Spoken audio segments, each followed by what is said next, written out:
We're going to be discussing the challenges and opportunities represented by bringing back shows and making them great again. Could you give us your version of the decision to move from the BBC to Channel 4 with Bake Off?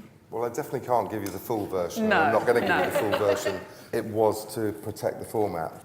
We felt that the format was under threat remaining at the BBC. It wasn't something that we wanted to do. It was something that we felt impelled to do. Channel 4, felt like a really good place to do it, but it certainly, as everyone knows, it wasn't easy. The format was the heart and soul of right. it, and the protection. It wasn't broke. And I suppose, not that there weren't a few sort of obviously nervous times in the period post it going to Channel 4, but actually, deep down, we knew what the format was. We had a saying which goes back to 2010, love the bakers, love the baking. What do you think was the handbrake turn that secured that success last summer? It managed to find a young, fresh, genuinely sort of new audience to something that still brought an original fan base. And having that kind of kernel of an original brand to sort of latch onto, I think gave ITV2 a little bit of confidence that, okay, there's going to be some press pickup, we're going to have some interesting stories out there, we're going to have a few original fans who want to come back to it. But how are you then going to modernise it? You can't just copy and paste it into a new generation. And I think the audience genuinely feel like they are having a say in what's going on. Within the context of the show, obviously. They are able to shape their favourite show.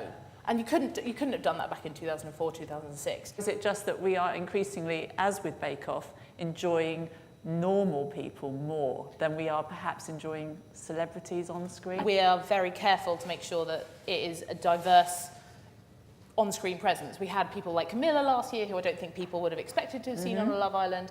And as a result, people are beginning to feel that they are being reflected back at them. The younger generation is really savvy as to how we expect them to behave on screen. If you put a celebrity on there, there are going to be barriers, there are going to be restrictions, there's going to be sort of PR involved. When it's ordinary people, there's a little less of that kind of... Much more manageable. Much more manageable. No, but also much more real. What did you need in the host? Because obviously for a generation of viewers, Blind Date belongs to one person. Yeah, the story leaked to the press that we were bringing it back before we'd announced it. Yeah. And it was #1 trending for the day, like globally, or worldwide, whatever it's called, about Blind Date.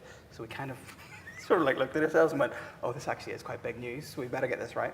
We certainly didn't want to make it feel modern and fresh and new, because viewers are too savvy for that. We were so scared about messing those bits up that we almost didn't, like the show was a big hit for us, and we've recommissioned it, it's about to come back, but we almost didn't let it breathe to a certain degree. When you watch it back, I've signed off the new series, all 12 episodes, and you watch it and you go, this year coming, we've definitely been a bit more freeing for Paul. It's a better arena for Paul to play in as well. So give us an example. Do you mean letting Paul go rogue? Let Paul go rogue. So Paul's gone rogue. Paul's gone rogue in a good way. We've messed the casting up a little bit. We just wanted to make sure everyone knew it was in safe hands. It still is in safe hands, but ever slightly grubbier now. Could you not have achieved this with an original show? It wasn't the case that Blind Date's just there. It just felt like that's a really good suggestion. Someone came in and pitched it.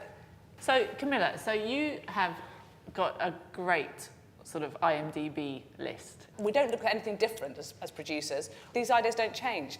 And it's how do you tell that story differently? And it's what bits haven't been looked at.